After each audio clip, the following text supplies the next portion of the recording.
Hello everyone, welcome to prep IAS. Prep IAS पे आप सबका स्वागत है। तो let's start with our daily current affairs MCQ for 7th June. और ये एमसीक्यूज मेनली द हिंदू और इंडियन एक्सप्रेस से जो आर्टिकल्स आए हैं उससे लिए गए, और इसमें कोशिश की जाती है कि आपको कुछ एडिशनल इंफॉर्मेशन भी मिले। तो चलिए स्टार्ट करते हैं। तो पहला क्वेश्चन है regarding ethanol blended petrol programme.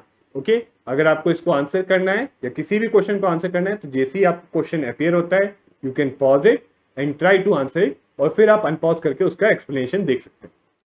तो रिगार्डिंग दिस प्रोग्राम, पहला स्टेटमेंट है the programme sought to promote use of alternative and environment friendly fuels and to reduce import dependency for energy requirement. तो देखिए ये करेक्ट है आपका। क्यों? क्योंकि जो इथेनॉल है वो इन्वायरमेंट फ्रेंडली है, क्योंकि वो कम पोल्यूशन करता है। प्लस जब इथेनॉल को पेट्रोल के साथ भी ब्लेंड कर दिया जाता है तो भी वो इमिशंस जो है रिड्यूस कर देता है। ठीक है, so one it is environment friendly. ठीक है, और इथेनॉल ब्लेंडिंग प्रोग्राम जो है कम, इथेनॉल ब्लेंडेड पेट्रोल जो है कम पोल्यूशन करता है। दूसरी चीज, जो आपका पेट्रोल होता है वो क्रूड ऑयल से बना होता है। ठीक है, और आप जानते हो इंडिया अराउंड आपका 70% जो है, ऑलमोस्ट अराउंड 70% जो क्रूड ऑयल है जो इंपोर्ट करता है। ठीक है, और क्रूड ऑयल को रिफाइन करते हैं तो आपको पेट्रोल मिलता है।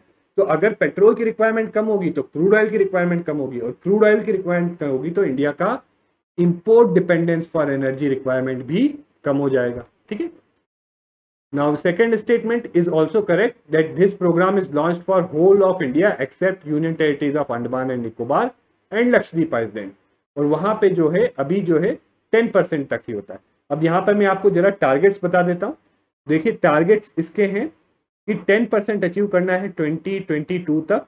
ठीक है, और जो 20% था ये अचीव करना था 2030 तक, बट रिसेंटली एक आर्टिकल आया उसमें प्राइम मिनिस्टर ने कहा है that we will try to achieve it by 2025। ठीक है, तो अब आपका टारगेट है कि 20% इथेनॉल ब्लेंडेड पेट्रोल जो है अचीव करना है आपको 2025 तक। तो प्लीज ये टारगेट थोड़ा ध्यान में रखिए। Okay, and government has reduced GST rate on ethanol meant for EBP programme from 18% to 5%। So this is also correct, ये भी करेक्ट है।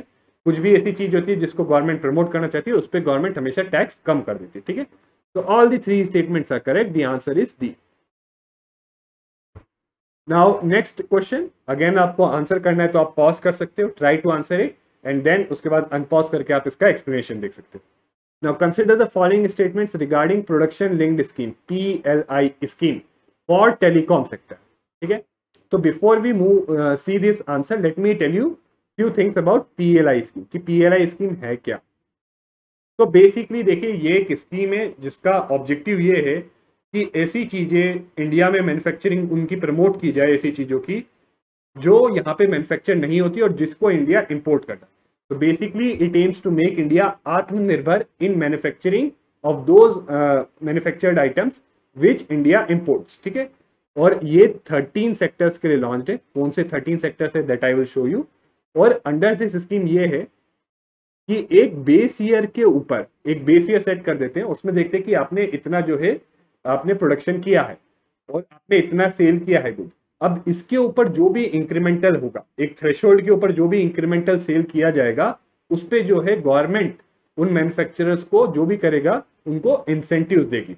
तो इससे क्या होगा, जो मैन्युफैक्चरर्स हैं उनको ये इंसेंटिव मिलेगा कि they come here in India, set up their manufacturing units in India and try to produce as much as possible and sell it. ठीक है, ताकि उनको ज्यादा से ज्यादा इंसेंटिव मिले। ओके, तो आई होप आपको ये PLI स्कीम क्या है और 13 सेक्टर्स के लिए है, उनमें से एक सेक्टर टेलीकॉम सेक्टर। तो पहला स्टेटमेंट है the scheme aims to make India global hub of manufacturing telecom equipment. This is correct, and this includes core transmission equipment, 4G 5G network, radio access network, wireless equipment, IoT etcetera. तो ये आपका correct है। ठीक है, जैसे मैंने आपको already बता दिया कि ऑब्जेक्टिव PLI स्कीम भले ही कोई भी सेक्टर हो, यही है कि इंडिया को जो है ग्लोबल मैन्युफैक्चरिंग हब बनाया जाए या ग्लोबल वैल्यू चेन है उसमें एक इंपॉर्टेंट पार्ट बनाया जाए उस चीज के मैन्युफैक्चरिंग के लिए। ठीक है, now this scheme addresses local manufacturing in MSME category and helps MSME play important role in telecom sector and come out as national. तो ये भी करेक्ट है। क्यों? ये स्कीम स्पेशल एम्फेसिस देती है MSME पे, क्योंकि उनको जो है 1% एक्स्ट्रा इंसेंटिव मिलता है, ठीक है। तो under PLI scheme they get 1% extra incentive. तो ये भी करेक्ट है, ये भी करेक्ट है। And the third, PLI scheme for telecom sector is implemented by MeitY, ministry of electronics and information technology. ये आपका गलत है, ओके। ये इंप्लीमेंट किया जाता है डीओटी, डिपार्टमेंट ऑफ टेलीकम्युनिकेशंस, ठीक है। तो ये कुछ कंफ्यूजिंग चीजें ऐसी होती हैं जो लगता है कि ये होगा बट नहीं होती, तो इनको ध्यान में रखना है, ठीक है। और DOT does not come under MeitY, ठीक है, ये ध्यान रखना है। तो 1 and 2 इज योर आंसर। यहाँ पे आप वो 13 सेक्टर्स देख सकते हो, ठीक है। You can pause it and try to go through these 13 sectors once. क्यों? क्योंकि देखिए पॉसिबिलिटी है, ऐसे भी क्वेश्चन आ सकता है कि which of the following sectors PLI scheme is launch, तो उसमें 1 2 3 4 5 का। तो please very important, PLI scheme क्या है आप समझ गए हो, कौन से सेक्टर्स के लिए लॉन्च है, प्लीज यहाँ पर जरूर देखिए, ठीक है। इसको पॉज करके now which among the following are non timber minor forest produce, ठीक है। तो अगेन इसकी डेफिनेशन बेसिकली कहाँ दी गई है, फॉरेस्ट राइट्स एक्ट में, ठीक है। तो non timber minor forest produce या माइनर फॉरेस्ट प्रोड्यूस भी बोल सकते हैं आप इसको, फॉरेस्ट राइट्स एक्ट में सेक्शन 2I में दे रखी है, ठीक है। एंड इनमें से कौन सा है, कई लोग सोचेंगे कि बैम्बू टिम्बर में आता है, but no, it is not in timber, ठीक है, इट इज नॉन टिम्बर। तो ये भी है, ये हनी भी है, वैक्स भी है, रेजिन्स भी है, टुसर भी है, ठीक है। और क्या है, कोकून है, ठीक है, केन्स हो गए, स्टम्प्स हो गई, तेंदू लीव्स, ठीक है, तेंदू लीव्स हो गए, मेडिसिनल प्लांट्स हो गए, ठीक है। ये सब चीजें हैं, ये सब non timber minor forest produce में आते हैं जो फॉरेस्ट राइट एक्ट में डिफाइंड है, ठीक है। तो आंसर है डी। अगेन देखिए ये किससे रिलेटेड है और क्यों पूछा गया।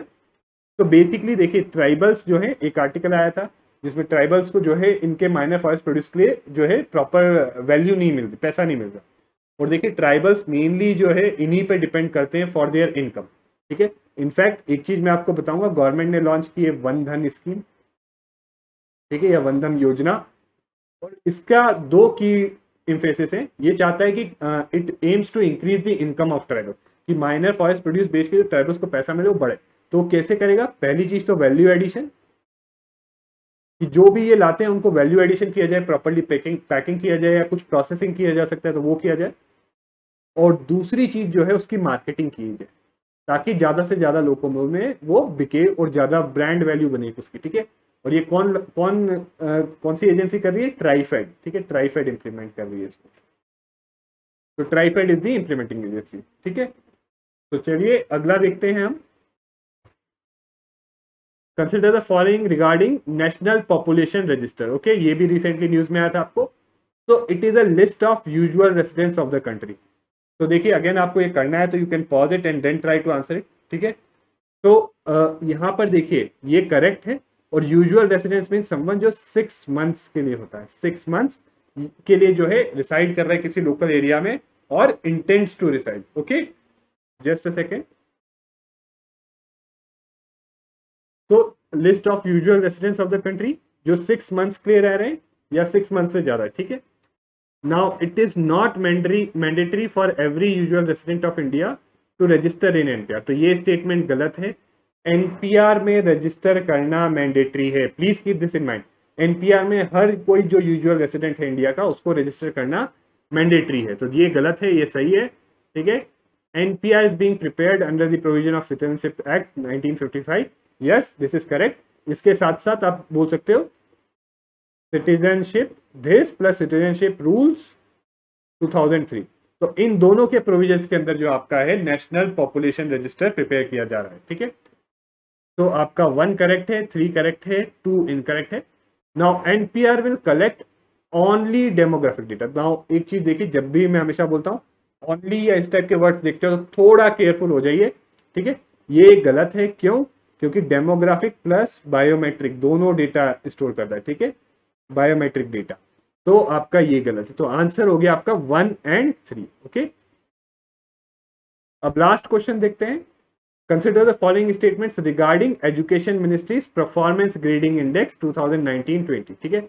अब देखिए एक चीज मैं बताऊंगा, कोई भी आप इंडेक्स पढ़ते हो तो कुछ चीजें उसमें जरूर देखना कि कौन रिलीज करता है, हु रिलीजेस, कि कौन रिलीज करता है इस इंडेक्स को, ठीक है। उसमें दूसरी चीज पैरामीटर्स क्या है, ठीक है, पैरामीटर्स क्या है, किस बेसिस पे जो है रैंकिंग की गई है इंडेक्स में, तीसरी चीज रैंकिंग्स क्या है, रैंकिंग्स स्लैश फाइंडिंग्स। मतलब क्या फाइंडिंग्स, मतलब टॉप में कौन है, बॉटम में कौन है, या फिर इंटरनेशनल रैंकिंग है तो इंडिया की पोजीशन क्या है, या इंडिया की position relative to its neighbours, मतलब नेपाल, बांग्लादेश, पाकिस्तान, उनके रिलेटिव क्या है, ठीक है। तो ये जो तीन चीजें आप जरूर देखा करें, ठीक है, जब भी कोई रैंकिंग देखते हैं कि हु रिलीज डेट, क्या पैरामीटर्स थे, और रैंकिंग्स और फाइंडिंग्स क्या है। और भी एक चीज देख सकते हैं कि कुछ चीज अगर यूनिक है उसमें, ठीक है, तो जरूर उस यूनिक चीज को आप नोट डाउन कर लीजिए। ये हो सकता है आपको यहाँ पर नहीं तो मेंस में काम आ जाए, ठीक है। ये वाली चीजें जो है पैरामीटर्स और ये मेनली इसमें प्रीलिम्स पे एमसीक्यू बनते हैं, ठीक है, बट रैंकिंग और फाइंडिंग्स को आप यूज कर सकते हो अपने मेंस के लिए, ठीक है। तो चलिए इसको, इस क्वेश्चन का आंसर करते हैं आप।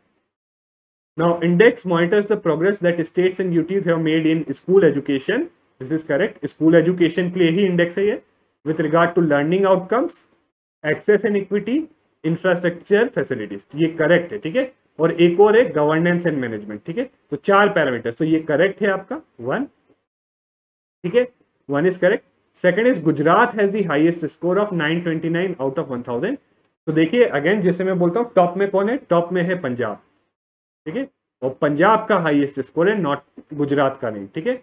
इनफैक्ट टॉप 3 है पंजाब, तमिलनाडु और केरला, ठीक है। इनफैक्ट केरला एक ऐसा स्टेट है जो सोशल इंडिकेटर्स में नॉर्मली टॉप में ही रहता है, ठीक है। And Madhya Pradesh and Chhattisgarh are only states which have seen actual regression in the scores over this period. मतलब over this period of time, मतलब एक पूरे साल के बाद जो है, पहले पिछले साल जो स्कोर था, इस साल जो था उसमें जो है रिग्रेशन, मतलब वो स्कोर कम हो गया। तो ये भी करेक्ट है, मध्य प्रदेश और छत्तीसगढ़ ही 2 ऐसे स्टेट्स हैं जिनका ये स्कोर कम हो गया है, ठीक है। तो आपका ये भी करेक्ट है, ये गलत है, ये करेक्ट है, ठीक है। तो answer is 1 and 3, C 1 and 3 only, ठीक है। So this is it for our session. I hope you liked it. Please subscribe to our channel for regularly following such sessions and as well as more other sessions जो आपको आपकी preparation में help करेंगे. Thank you very much.